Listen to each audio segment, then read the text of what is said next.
Firmato oggi un protocollo d'intesa tra il Parco e l'Ufficio Esecuzione Pene di Agrigento per i percorsi di inclusione sociale. Inaugurato ieri il comitato elettorale del candidato a sindaco di Agrigento Luigi Gentile alla presenza di diversi esponenti della politica regionale e provinciale. Avviate le indagini dei carabinieri contro gli insulti sessisti alla presidente dell'AICA Nobile, solidarietà della CGIL. La chiamano la piccola Lourdes, la chiesa delle Grazie lontana a Favara. A Racalmuto si è discusso delle problematiche sulle dipendenze. Domani la presentazione del libro di Giovanni Parisi, Nostalgia canaglia. Il sindaco di Raffadali Cuffaro presenta una formale denuncia pubblica per l'installazione di un'antenne telefonica della TIM.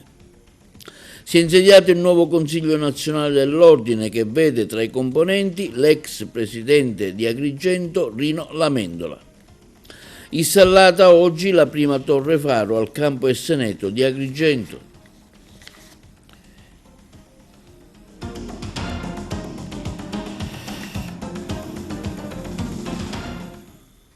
Buongiorno, benvenuti col nuovo appuntamento di TV Notizie di oggi, giovedì 7 maggio. Presentato e firmato stamani presso la sede del Parco Archeologico il protocollo d'intesa tra l'Ente Parco e l'UEPE, Ufficio Esecuzione Penale Esterna, sottoscritto dal direttore Sciarratta e da Stefano Papa, responsabile dell'ufficio stesso. Presentato stamani a Casa San Filippo, sede del Parco Archeologico e Paesaggistico della Valle dei Templi, il protocollo d'intesa tra il Parco e l'Ufficio Locale di Esecuzione Penale Esterna, UEPE, di Agrigento. A sottoscriverlo sono stati il direttore del Parco, Roberto Sciarralta, e il direttore dell'UEPE, Stefano Papa. È un valore duplice, importante, duplice perché è un progetto inclusivo che interessa sì il parco, i terreni del parco, la manutenzione dei giardini, ma interessa le persone che hanno avuto un percorso della loro vita sbagliato e che hanno la possibilità di essere a contatto con il mondo della cultura. Sicuramente se ne gioveranno. È comunque un percorso che consente loro di riprendere quel percorso naturale ossequioso delle regole e quindi una rinascita. Il progetto è molto importante e abbiamo avuto una piccola anticipazione con la produzione dell'olio, cioè detenuti che sono venuti qui in valle e attraverso i consigli dei nostri concessionari e degli agronomi, e poi alla fine siamo riusciti assieme alla casa circondariale a produrre l'olio. Questo invece è una manutenzione, cioè 10 persone che lavoreranno in valle, quindi sarà per loro l'inizio di una nuova vita e per noi una collaborazione che mi auguro segni un inizio di una nuova percorso sia per quelli che lo faranno e che la possibilità che avranno di rimettersi in carreggiata avendo e assicurandosi una manualità e una abitudine a un lavoro di restauro e di manutenzione dei nostri meravigliosi giardini e aree paesaggistiche, che sicuramente sarà un arricchimento per il parco ma soprattutto per loro. Quanto dura la convenzione? Ma la convenzione dura un anno e quindi un anno rinnovabile, quindi noi per ora facciamo per 2 anni, ma come dicevo questo per noi rappresenta un punto di inizio e sono sicuro che negli anni a venire questa convenzione, questo percorso che facciamo assieme, questo progetto culturale di recupero potrà avere anche una durata maggiore e un'ampiezza maggiore. Allora, è un protocollo di collaborazione tra l'Ente Parco Archeologico e Paesaggistico della Valle dei Templi e l'Ufficio di Esecuzione Penale Esterna di Agrigento per l'inclusione e il volontariato dei soggetti che hanno subito un provvedimento dell'autorità giudiziaria e quindi devono scontare una pena. Sono i soggetti che svolgono una pena all'esterno del carcere, quindi in misura alternativa, e avranno la possibilità attraverso questo patto che non è soltanto una collaborazione per un inserimento senza fine, ma ha lo scopo di dare valore a quella che è un'esecuzione di pena che non può rimanere semplicemente una restrizione della libertà, ma deve essere una restituzione alla collettività in un sito così particolare, così pieno di valore storico, che sostanzialmente darà la possibilità a questi soggetti di riflettere sul proprio comportamento, nel frattempo anche acquisire delle competenze pratiche perché saranno impiegati in alcune attività specifiche di agricoltura sociale, un accrescimento professionale anche attraverso competenze dell'agricoltura, ma anche una possibilità di poter lavorare per restituire alla collettività un nodo che avevano interrotto con il proprio agito. Quindi parliamo di giustizia riparativa, parliamo di una responsabilizzazione da parte della collettività nella esecuzione, nell'accoglienza e nel dare possibilità a chi ha sbagliato, piuttosto che rimanere un problema per la società, di diventare anche risorsa. Ma il lavoro, diciamo, si effettuerà solo all'interno della Valle dei Templi o anche in altre zone della provincia che il parco gestisce? Il parco può utilizzare soggetti in tutti i loro siti dove lo ritengono opportuno, perché loro avranno non solo possibilità di svolgere attività nei campi, dal punto di vista dell'agricoltura, quindi l'agricoltura sociale, ma anche di monitoraggio, di supporto logistico. Quello che abbiamo previsto, e grazie al direttore del parco, è un'ampia disponibilità, quindi un impiego che sia finalizzato a percorsi che siano davvero pieni di senso e di valore.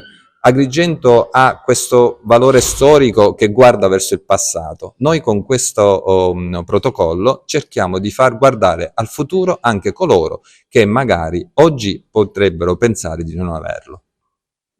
Inaugurato ieri il comitato elettorale dell'onorevole Luigi Gentile, candidato alla carica di sindaco di Agrigento, sito in via Panoramica dei Templi. All'iniziativa presenti tra gli altri l'onorevole Cateno De Luca, esponente del movimento Sud Chiama Nord e assessore designato, l'onorevole Carmelo Pace, l'ex sindaco di Agrigento Lillo Sodano e Marco Zambuto, insieme all'onorevole Fontana. Le interviste. Cateno, ad Agrigento a sostenere Gentile, come mai? Finalmente un sindaco, perché io Luigi ho avuto modo di lavorare con lui quando ero parlamentare e ho visto quando faceva l'assessore la sua concretezza. Oggi c'è la necessità di avere un vero amministratore, ma libero però, perché la logica dei pupi e dei pupari deve finire. Ed ecco che ho avuto la possibilità di comprendere la bontà del progetto, conosco la qualità dell'amministratore e quindi ci ho messo la faccia, mi ha nominato assessore, ho accettato. È ovvio che quando sarà eletto sindaco io magari questa nomina di assessore la trasformeremo in consulente gratuito, perché sappiamo che è incompatibile, ma l'ho voluto accettare proprio per lanciare un messaggio importante agli agrigentini, quella che è la buona amministrazione che Sud Chiama Nord ha segnato in tanti comuni, oggi mette a disposizione di Agrigento la propria esperienza. Ci presenti il candidato? Lui direi che si può semplicemente esclamare: finalmente un sindaco, oppure Luigi il sindaco lo sa fare. È di per l'auspicio questo? Ma certo, avere Cateno accanto è una grande fortuna, una persona di grande esperienza che mi darà un grande contributo per questa mia avventura. Gli obiettivi di questa sua candidatura, nel caso diciamo venga eletto, per Agrigento, per la città, una città che esce un po' disastrata da Agrigento capitale della cultura. Stravolgere questa città, mettere le cose a posto, resettare tutto, ripartire alla grande con il decoro, con l'illuminazione, con tutte le cose che bisogna fare nell'arco di pochissimo tempo. Si arriverà nel caso diciamo di ballottaggio a un'unità del centrodestra, perché non siete riusciti a unirvi insieme? E perché è sempre il solito discorso, c'è qualcuno che vuole gestire il centrodestra con una forma padronale e quindi designando il proprio sindaco senza discuterlo in un tavolo regionale, e quindi questo mi ha fatto prendere questa decisione di fare la mia candidatura in contrapposizione all'altra dell'altro centrodestra. La DC oggi a sostenere il candidato Luigi Gentile nella inaugurazione del loro comitato elettorale. Siamo qua, è un'avventura, una battaglia assieme agli amici della Lega con Sudiche Manordine moderati. Penso di non offendere nessuno se dico che Luigi Gentile è il sindaco ideale per l'Agrigento che abbiamo ereditato. È una città che io vivo quasi giornalmente, quindi conosco una città triste, rassegnata. Ho citato le stesse cose nella mia città di Ribera, ma è la verità, con potenzialità in mani e che ha perso 1000 occasioni, una su tutte Agrigento 2025. Senza nulla togliere agli altri candidati, Agrigento adesso ha bisogno di politica, di un candidato autorevole, di spessore, che dall'indomani della campagna elettorale possa far ripartire questa città. C'è bisogno di sbracciarsi, non sarà semplice, Luigi non avrà la bacchetta magica, ma ritengo che non sia più il tempo delle improvvisazioni, non è più il tempo del populismo. Mi auguro che Agrigento si dimostri una città, così come lo è sempre stata, capace di discernere un voto di pancia rispetto a un voto per far transitare Agrigento alle di migliori. La persona, ritengo, che può interpretare il ruolo del sindaco per 5 anni per farla arrivare a traguardi ambiziosi, penso che sia Luigi Gentile. Noi ci abbiamo creduto, sappiamo che è una sfida particolare. Ci dispiace non essere, come spesso capita in provincia di Agrigento, con i nostri alleati naturali. I nostri alleati naturali non è la prima e mi auguro che sia l'ultima volta. Amano mettere da parte chi logicamente e naturalmente dovrebbe essere al loro fianco per una questione di spartizione di potere. Oggi Agrigento non può abdicare alle logiche di spartizione di potere e mi auguro che sia una città che possa capire chi negli ultimi 5 anni ha abusato della città di Agrigento e chi invece oggi vuole spendersi per la città di Agrigento. Su tutti Luigi Gentile. Formalizzata la denuncia, i carabinieri della compagnia di Canicattì hanno avviato l'indagine sulle minacce e sugli insulti sessisti rivolti via social al presidente del CDA di Aica, Danila Nobile. L'inchiesta è coordinata dalla Procura della Repubblica di Agrigento.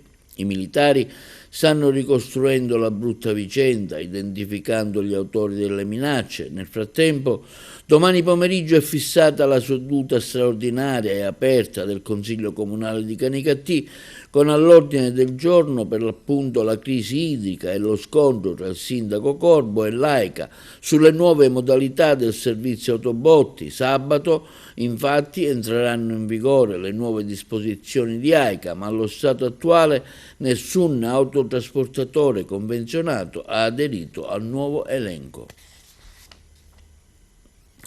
E la CGIL di Agrigento, con il segretario generale Alfonso Buscemi, insieme al suo coordinamento delle pari opportunità diretto da Caterina Sparacino, esprime la propria più ferma convinta solidarietà a Danila Nobile, presidente dell'AICA, per i gravi e inaccettabili insulti sessisti di cui è stato oggetto nell'ambito del proprio lavoro. Ancora una volta assistiamo a episodi di violenza verbale che colpiscono le donne non per le loro idee, ma per il loro operato, ma per il semplice fatto di essere donne. Si tratta di un fenomeno sempre più diffuso, alimentato dall'anonimato e dal senso di impunità che caratterizzano i social network, contribuendo a creare un clima ostile e discriminatorio, lesivo della dignità e della libertà di espressione.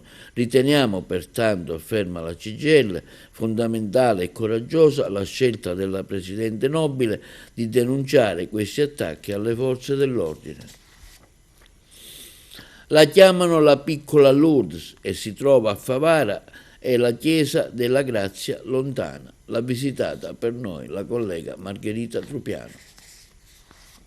Maurizio Mangione, oltre che parroco della Chiesa della Madonna dell'Itria, è parroco della Madonna della Grazia Lontana, una chiesetta che si trova appena fuori Favara, piccolissima. Intanto già il nome di questa chiesa dice tanto.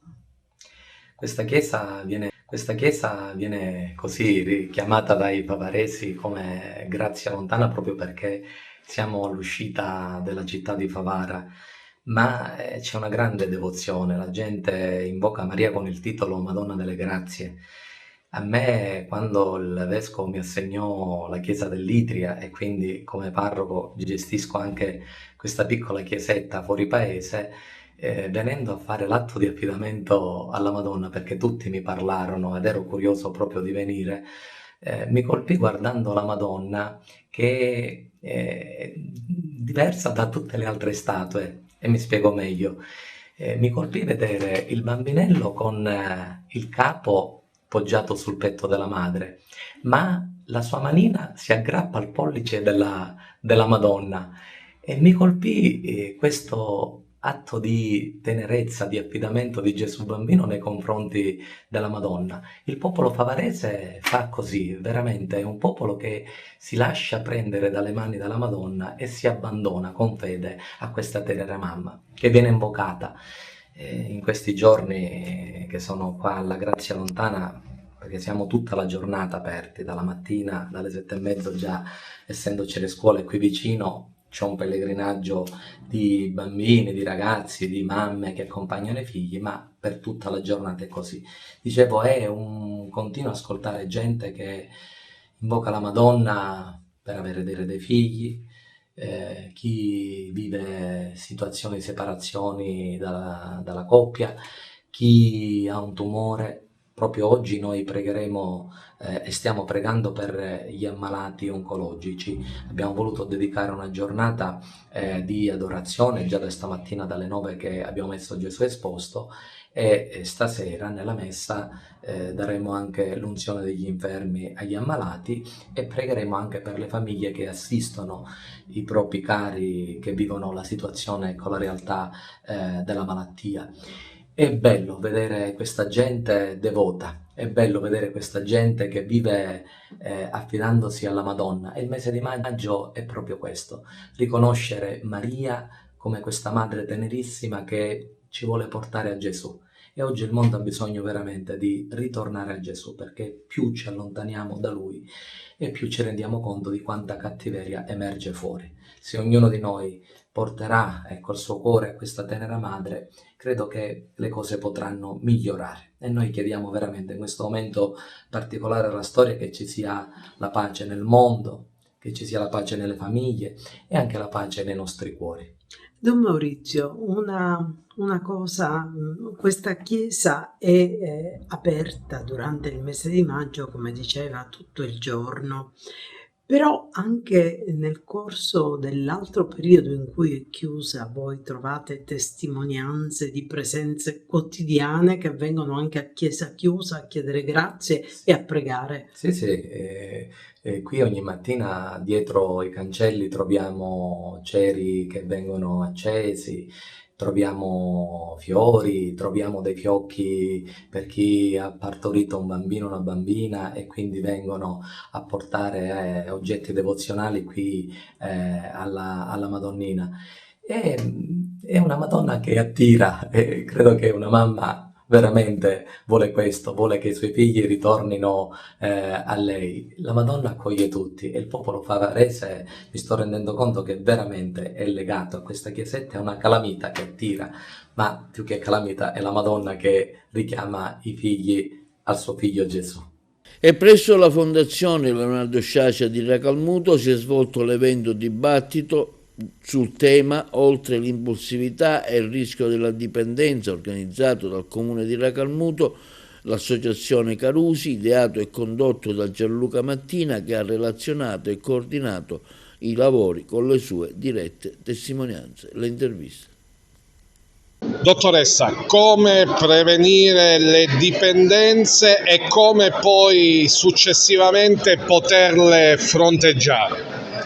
È importante prendere in carico queste persone sin dalle prime fasi di sviluppo, perché il problema delle dipendenze non nasce con il contatto con la sostanza, nasce da fattori di rischio, che sono fattori di rischio neurobiologici, genetici, ma anche ambientali. Quindi è importante seguire questi ragazzi nella crescita, dai primi segnali di disagio, e supportare le famiglie. Queste persone non possono essere lasciate sole e vanno gestite in rete, e quindi è importante assolutamente avviare e promuovere giornate come quelle di oggi, che servono a sensibilizzare sull'argomento, a conoscere la realtà delle dipendenze e di quali sono i rischi delle dipendenze, e lavorare soprattutto sulla prevenzione e sulla presa in carico globale, che non può essere solo in carico della famiglia, non può essere solo in carico di uno specialista, ma è necessario un lavoro di rete.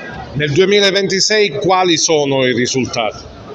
Oggi si stanno veramente verificando tantissimi passi avanti, sia da un punto di vista delle neuroscienze e quindi sulla comprensione degli aspetti neurobiologici legati alla malattia, a questo disturbo che è una malattia del cervello. Quindi quello che è importante e deve essere riportato poi anche a livello della consapevolezza delle persone che non sono i tecnici, quindi non sono i medici che si occupano di queste condizioni, è importante comprendere che va assolutamente cancellato lo stigma. Non è una colpa, non è una responsabilità della singola persona, ma è una condizione e ci sono dei fattori di rischio, e quindi è importante conoscere questa realtà per potersene occupare nella maniera più adeguata. Un importante convegno dibattito oggi alla Fondazione Sciascia di Racalmuto sulle dipendenze alla droga, come fronteggiarle, come combatterle, come supportarle.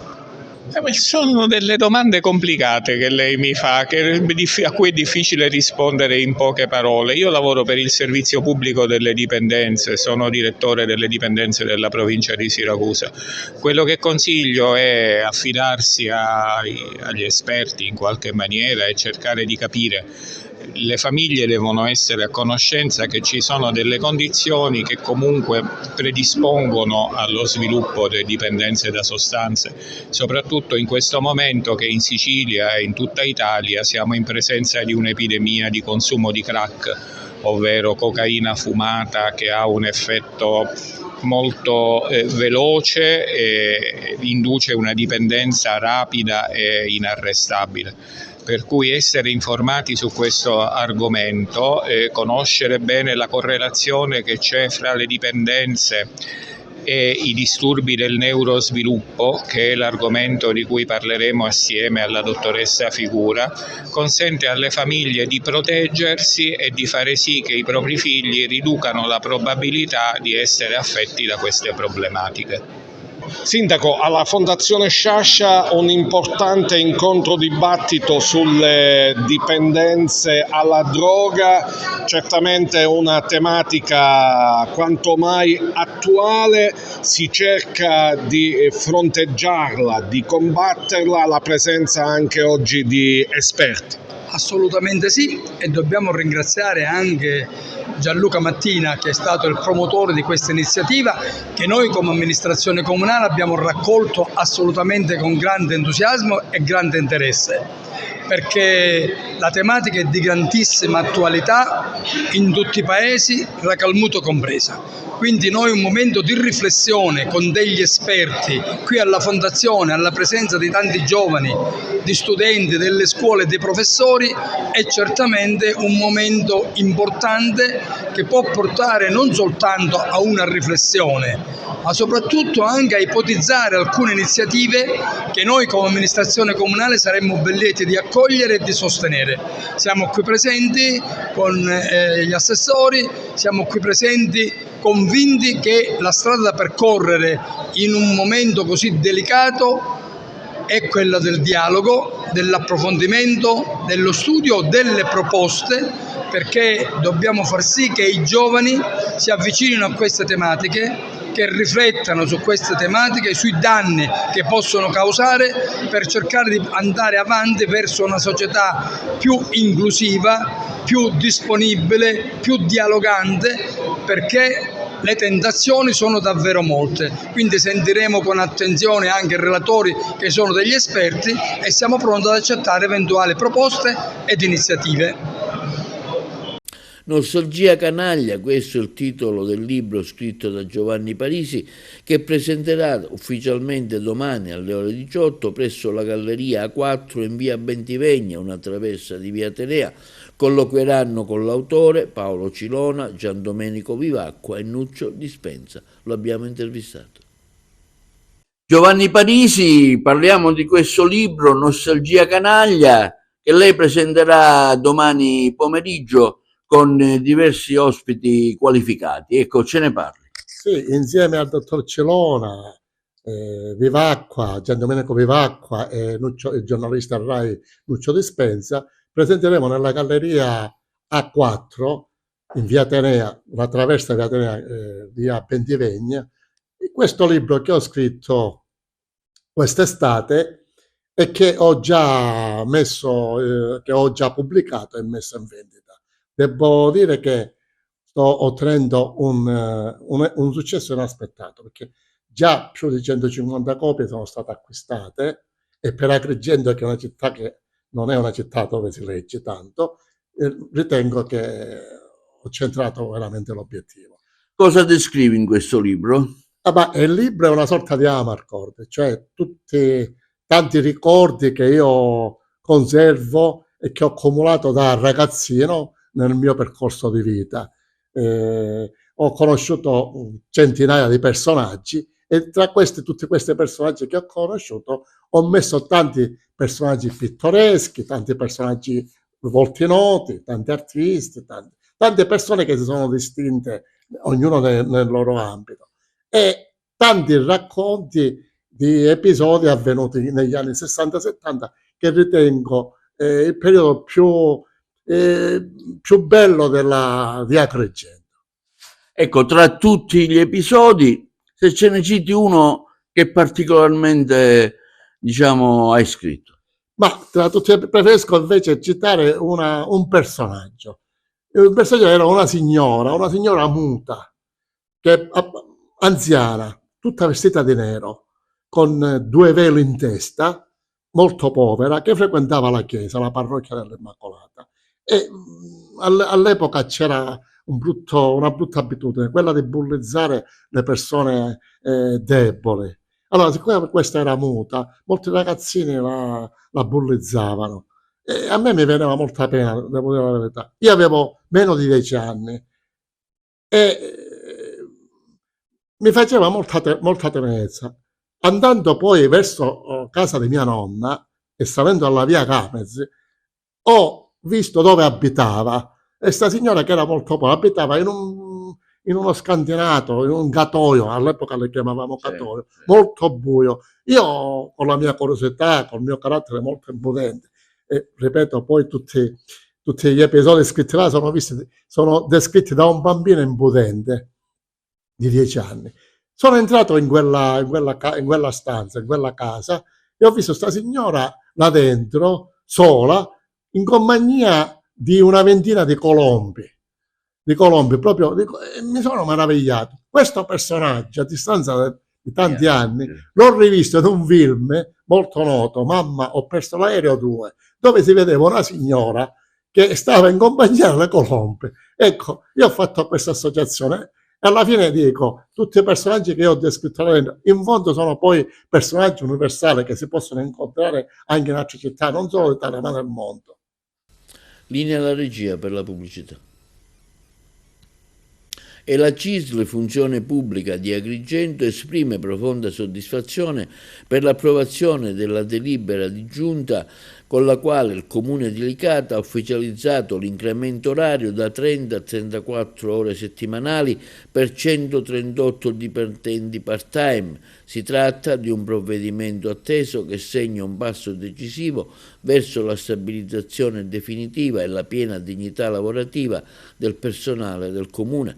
Come sindacato, afferma il segretario provinciale della CISL Funzione Pubblica Salvatore Parello, abbiamo seguito con attenzione e senso di responsabilità l'evolversi della situazione, nonostante l'amministrazione abbia proceduto all'adozione dell'atto in autonomia. Il sindacato della CISL riconosce il coraggio e l'impegno profuso dalla giunta guidata dal sindaco di Licata Angelo Balsamo. E da Licata passiamo a Raffadali, dove il sindaco, avvocato Silvio Cuffaro, rende pubblica una formale denuncia che riguarda la gestione delle infrastrutture di telecomunicazioni sul territorio comunale, con particolare riferimento ai comportamenti di alcuni operatori, tra cui la TIM, che stanno determinando una compressione ingiustificata dei diritti dei proprietari privati e delle amministrazioni pubbliche, pur essendo il decreto legislativo lo strumento normativo che disciplina il diritto di servitù per le infrastrutture di telecomunicazioni. Nella pratica l'approvazione di tale regime si trasforma frequentemente in una situazione assimilabile a un diritto di proprietà di fatto sull'area interessante. Non è più tollerabile, dichiara il sindaco Cuffaro, che esigenze tecniche e organizzative di soggetti concessionari possano paralizzare interventi urgenti e strategici per la collettività. Si invitano, conclude il sindaco, le istituzioni competenti ad attivarsi con la massima urgenza per ristabilire un equilibrio tra l'interesse pubblico, il diritto dei cittadini e la corretta gestione delle infrastrutture.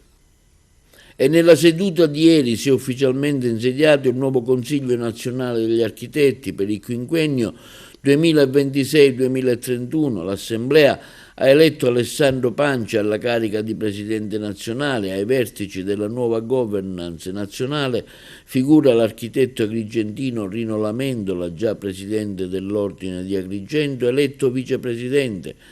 Un risultato di eccezionale rilievo, dichiara Alfonso Cimino, Presidente dell'Ordine di Agrigento, che vede il mio fraterno amico Rino Lamendola tornare al Consiglio nazionale dopo 5 anni, forte di un ottimo risultato elettorale. È stato infatti il primo degli eletti a livello nazionale. Si tratta di un caso unico nella storia del Consiglio, che non aveva mai visto un consigliere rieletto al termine dei propri mandati precedenti.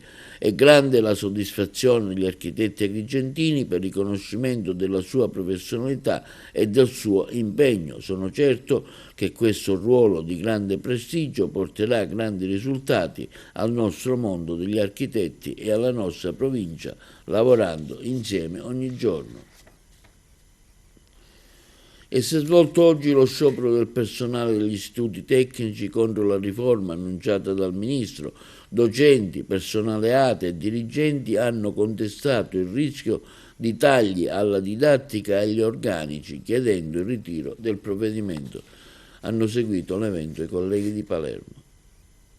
Siamo qui a Palermo, come in tutta Italia, per chiedere lo stop ad una riforma dei tecnici che danneggia tutti, studenti, lavoratori e discipline. Una riforma che taglia ore fondamentali come l'italiano, la prima e la seconda lingua comunitaria, le geografie. Una riforma che taglia circa 300 classi e 576 insegnanti. Pensare a 4 anni invece di 5 è un danno per l'intero paese. La scuola non deve mirare a formare lavoratori, ma deve mirare a formare cittadini con teste pensanti. È questo che fa una scuola, forma i cittadini del presente e del domani e non addestra lavoratori. Sono un precario che insegna geografia, classe di concorso A021, una classe di concorso che è stata totalmente penalizzata da questa riforma.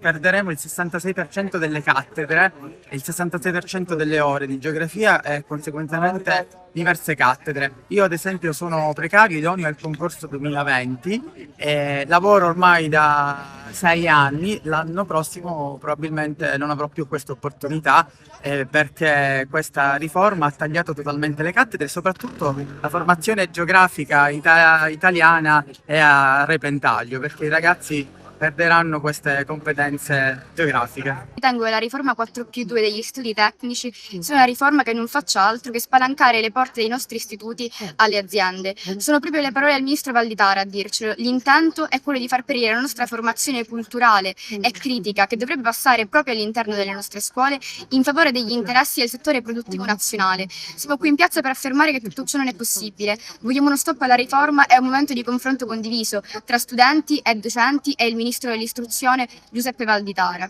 Siamo qui in piazza per affermare che questa scuola che il ministro Valditara vuole costruire non è la scuola in cui noi studenti crediamo. Crediamo in una scuola che non cristallizzi le disuguaglianze, una scuola dove sia possibile formarsi, conoscere ciò che ci circonda e non far perire la nostra formazione in favore degli interessi del settore produttivo di imprese e aziende. Passiamo alla cronaca. Non si rassegna alla fine del matrimonio e continua a infastidire l'ex moglie, che nelle settimane scorse lo aveva anche denunciato per maltrattamenti. Un cinquantenne di Agrigento è stato così bloccato davanti al portone di casa dell'ex coniuge, sua coetanea, che nel frattempo aveva chiesto l'intervento delle forze dell'ordine. I carabinieri sono intervenuti in un'abitazione tra Villaggio Mosè e San Leone. È stato avviato l'iter del Codice Rosso, il protocollo che mira a tutelare le donne vittime di violenza domestica. Alla base del comportamento del cinquantenne ci sarebbe la decisione della donna di interrompere la relazione sentimentale, un matrimonio che sarebbe stato caratterizzato da maltrattamenti a tal punto che la vittima ha deciso di denunciare il proprio marito. 4 malviventi incappucciati hanno messo a segno un furto con spaccata in una gioielleria di Corso Garibaldi a Racalmuto. Con l'escavatore hanno sfondato l'ingresso blindato dell'esercizio commerciale e una volta dentro hanno arraffato i preziosi collocati nelle vetrine. A interrompere il furto è stato l'arrivo dei carabinieri. La banda di malviventi, composta da 4 persone, è riuscita a dileguarsi con l'auto. Il bottino non è stato ancora quantificato nel suo ammontare. I delinquenti sono entrati in azione nella notte intorno alle 4 del mattino. Nella zona di Corso Garibaldi è stato abbandonato l'escavatore e un carro attrezzi utilizzato per trasportare il mezzo pesante. I carabinieri hanno accertato essere stati oggetto di furto, sono state avviate le indagini. Il primo passaggio investigativo sarebbe stato quello di acquisire e passare al setaccio i filmati degli impianti di videosorveglianza posti a presidio delle strade di entrata e di uscita del comune di Racalmuto. È in corso a Caltanissetta Riusiamo il progetto promosso dall'associazione 1-1, la Croce Rossa Italiana e il comune di Caltanissetta, inserito nell'ambito del Festival dello Sviluppo Sostenibile. I colleghi di Caltanissetta. Non rifiuti ma oggetti che possono avere una seconda vita, oggetti che possono fare la differenza. Da questa idea nasce Riusiamo, una comunità circolare urbana che mette al centro persone, scuole e territorio. Dopo il grande successo di Rigiochiamo che abbiamo avuto a dicembre, abbiamo sensibilizzato i bambini nel riutilizzo dei giocattoli non più utilizzati, facciamo questo nuovo esperimento, Riusiamo. Cosa vogliamo portare? Vogliamo dare alle famiglie che non hanno la possibilità di avere un elettrodomestico nuovo, un elettrodomestico che noi nelle case abbiamo ma che non utilizziamo più. Riusiamo, un progetto che porteremo nelle scuole riutilizzando gli stessi contenitori che avevamo già portato nelle scuole. Questo ci permetterà di sensibilizzare i bambini nelle proprie case e di portare gli elettrodomestici nel punto giusto per poterli donare poi alle persone che ne hanno necessità e alle famiglie che non se lo possono permettere. Un esperimento con da 1-1 che c'è sempre molto vicino, col comune di Caltanissetta, che ci porta sempre a nuove sfide per un obiettivo comune, quello di aiutare la comunità, una comunità che ne ha necessità. Questo ci darà la possibilità di fare del bene al prossimo e perseguire i nostri 7 principi fondamentali di Croce Rossa. Non solo raccolta, ma anche educazione al riuso e alla cultura del dono, che coinvolge l'intera comunità cittadina. È un progetto sperimentale che coniuga quella che è l'ecosostenibilità, è una buona pratica ambientale quella che riguarda appunto questo progetto.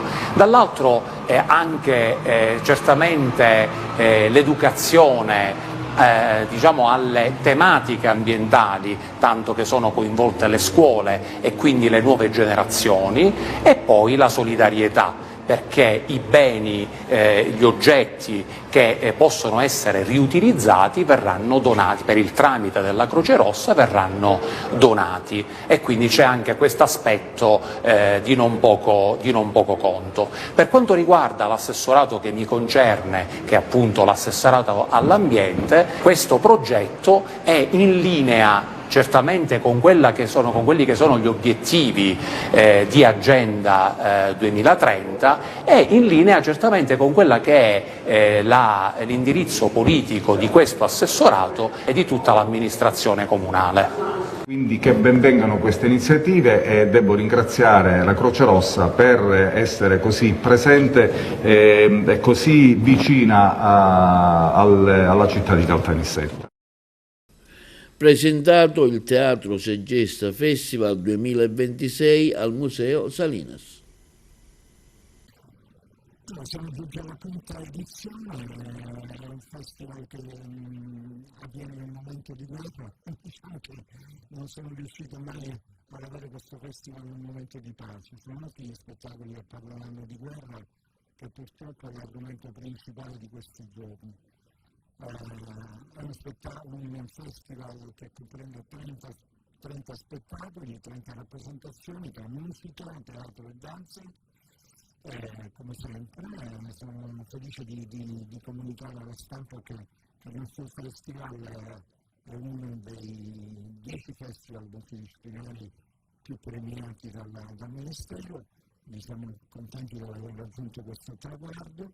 Vi aspettiamo per tutto il mese di agosto, da fine luglio a fine agosto, quindi sarà un mese con tantissime rappresentazioni. A volte avremo anche un doppio spettacolo al Teatro Antico che ospiterà la danza e il teatro, mentre il Tempio ospiterà la musica. Ci saranno più di 8 concerti, ma anche molto importanti, che siamo felici di ospitare nella bellezza del Tempio.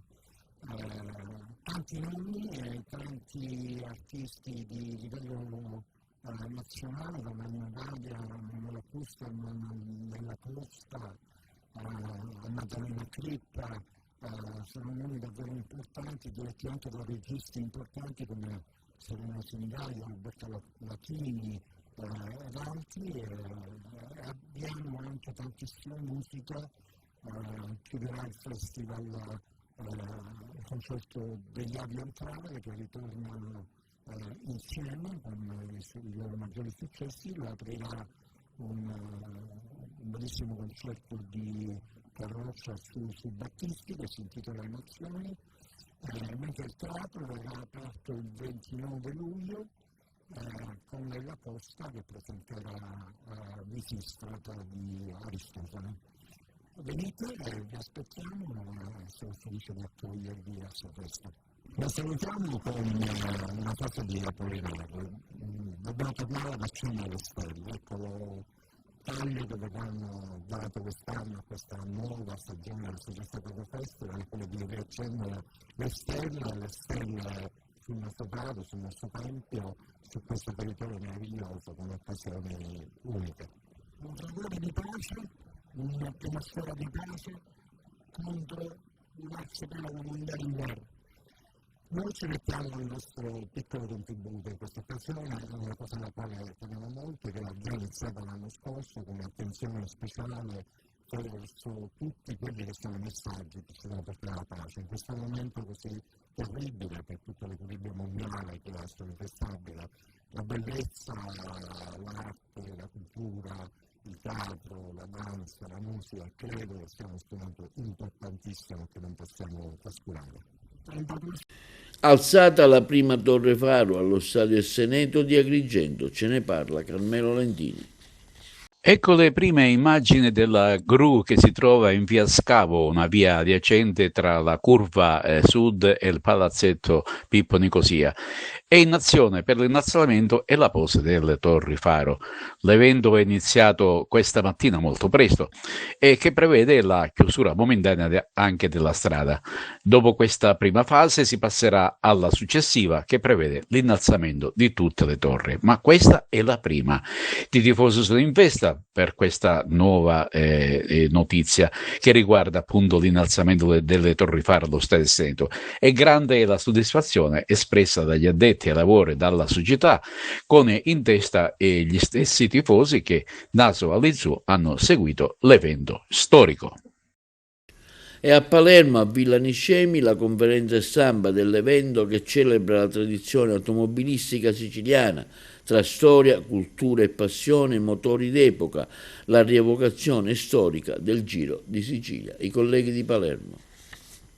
Presentata la 35esima rievocazione del Giro di Sicilia, la storica corsa automobilistica ideata nel 1912 da Vincenzo Florio. Dal 12 al 17 maggio oltre 200 equipaggi provenienti da tutto il mondo attraverseranno alcuni dei paesaggi più suggestivi dell'isola, riportando in vita una delle competizioni più affascinanti della tradizione motoristica italiana. L'edizione 2026 è dedicata al pilota britannico Peter Collins, protagonista nel 1956 di un'impresa rimasta nella storia.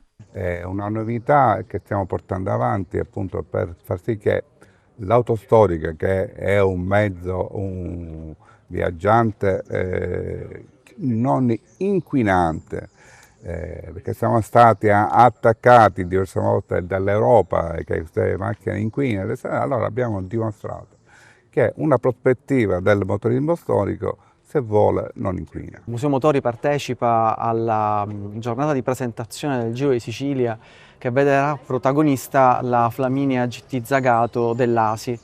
È una vettura speciale perché è alimentata con biocombustibili di seconda generazione, un progetto che l'ASI sta promuovendo attraverso la sua commissione Green e che vede il Museo dei Motori partecipe perché la vettura è in esposizione a partire dal 10 aprile fino alla partenza del Giro di Sicilia al nostro Museo dei Motori in Via delle Scienze. Flaminia GT del 67, carrozzeria superleggera della ditta Touring, quindi un procedimento produttivo tecnologicamente quella volta all'avanguardia, e l'abbiamo prescelta per essere il muletto, diciamo, di questo episodio all'interno del progetto ASI Zero Classic. Perché dico episodio? Perché il progetto è partito già da 3 anni e mezzo. Questa ultima gamba, diciamo, del progetto consiste nel fare 10.000 km, tutti alimentati a benzina bio, per chiarire ogni dubbio sulla possibilità di fare lunghe percorrenze. Noi usiamo un carburante biologico di seconda generazione che deriva da scarti dell'agricoltura. La prima generazione di questi carburanti era piuttosto discussa perché bisognava piantare dei barbabietole, canne a zucchero, cioè poi tagliarle, e non è proprio sostenibile. Questa macchina è stata modificata per poterla guidare per i diversamente abili. All'interno abbiamo una frizione elettronica con un freno a mano che per poter riuscire a guidarla noi. E fare questo giro è emozionante, questo per me è il 7° anno ed è sempre un'emozione perché non è così facile, c'è l'elettronica in una macchina d'epoca. E questo è tutto per TV Notizie di oggi. Vi ricordiamo che i nostri programmi si possono vedere in tutta Italia sul canale 268 del digitale terrestre, in streaming sul sito www.televideoagrigento.tv, il telegiornale sul canale 93 di Video Sicilia alle 15 e alle 20 e replica la mattina alle 9. I nostri servizi si possono visionare sul canale YouTube di TVA Televideo Agrigento. E questo è tutto per oggi e vi auguriamo una buona serata.